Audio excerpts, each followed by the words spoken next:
বাংলাদেশ ব্যাংকের নতুন গভর্নর হিসেবে নিয়োগ পেয়েছেন মোহাম্মদ মোস্তাকুর রহমান। তিনি ডক্টর আহসান এইচ মনসুরের স্থলাভিষিক্ত হয়েছেন। 25 ফেব্রুয়ারি অর্থ মন্ত্রণালয়ের এক প্রজ্ঞাপনে এ তথ্য জানানো হয়। অর্থ মন্ত্রণালয়ের আর্থিক প্রতিষ্ঠান বিভাগের উপসচিব মোহাম্মদ আবরাউল হাসান মজুমদার স্বাক্ষরিত প্রজ্ঞাপনে তাকে 4 বছরের জন্য নিয়োগ দেওয়া হয়। মোহাম্মদ মোস্তাকুর রহমানের জন্ম 1966 সালের 12 মে। তিনি ঢাকা বিশ্ববিদ্যালয়ের হিসাববিজ্ঞান বিভাগ থেকে ব্যাচেলর ও মাস্টার্স ডিগ্রি অর্জনের পর 1992 সালে ICMA-B থেকে CMA কোর্স সম্পন্ন করেন। তিনি বাংলাদেশের বিভিন্ন শিল্প ও ব্যবসায়িক সংস্থার সক্রিয় সদস্য।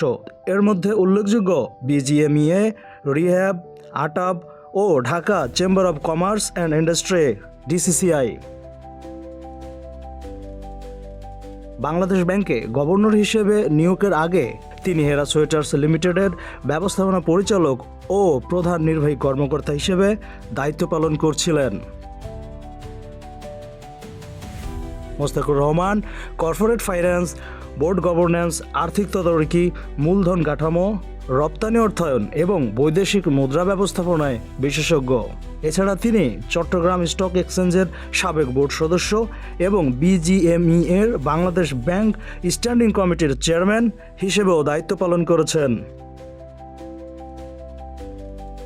Desk report, the financial express.